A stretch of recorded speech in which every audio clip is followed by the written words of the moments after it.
What's going on, guys? This is Jonathan here with TLD, bringing you the review to the latest 4th generation iPod Touch. This comes in at 8 gigs for $229, 32 gigs for $299, and 64 gigs for $399. Now this ships with iOS 4.1, so it features Game Setter, and you can also upload your HD videos directly from Wi-Fi. You guys can take a look at the front-facing camera. This is used for FaceTime. As we flip it over, we get a look at the backside camera. Now, this does HD 720, but it is less than 1 megapixel as far as the camera goes. The sleep wake button is now located on the top left hand side. As we move over to the side of the iPod Touch, you guys can see the volume up and the volume down. Now moving down to the bottom of the iPod Touch, you get a speaker / microphone, the 30-pin USB connection, and also the headphone output jack. Now, this also features the Retina display. I want to let you guys know it does not have an IPS display, so it's a little different than the iPhone 4, which means the iPhone 4 is going to have slightly better viewing angles, but still a great display nonetheless. I'm going to show you guys how thin it is compared to the iPhone 4, and then move it over to a couple different angles so you guys can really get a feel of how it looks compared to it. I have the latest gen iPod Nano. You guys can take a look at that compared to the new iPod Touch right here. And I don't have an older generation iPod Touch, so I'm just going to show you guys a little example. This is the old iPod Touch right here, and on the right hand side is a new one.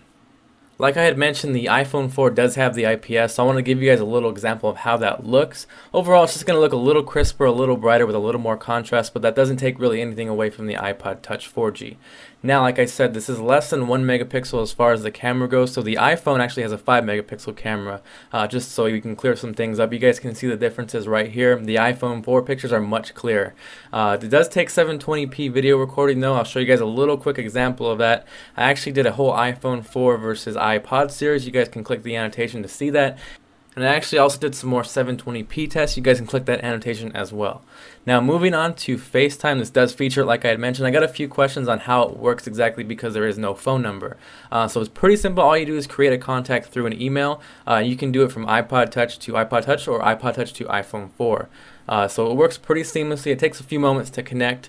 This is a quick example of the FaceTime demo. You guys can see actually the iPhone screen also looks a little clearer here. It's another example of the IPS display. Nonetheless, the FaceTime works great for the iPod Touch, and I hope that cleared a couple questions up for you guys who weren't sure how to use it with the FaceTime. Now I want to clear up a couple things, a couple questions you guys asked me. Is it worth upgrading from your old generation iPod Touch? And a short answer, yes, completely 100%. Go sell your old iPod Touch. This one is worth the money. There are a few features on the iPhone 4 that are better, but you don't have a contract, you don't have to pay a monthly fee. It just works from Wi-Fi. You get FaceTime calling, HD video recording, everything. It's a great machine. Like I said, go ahead and click the iPhone 4 versus iPod Touch 4G if you guys want to check that out. Feel free to follow me on Twitter at TLD Today, and I'll see you guys next time.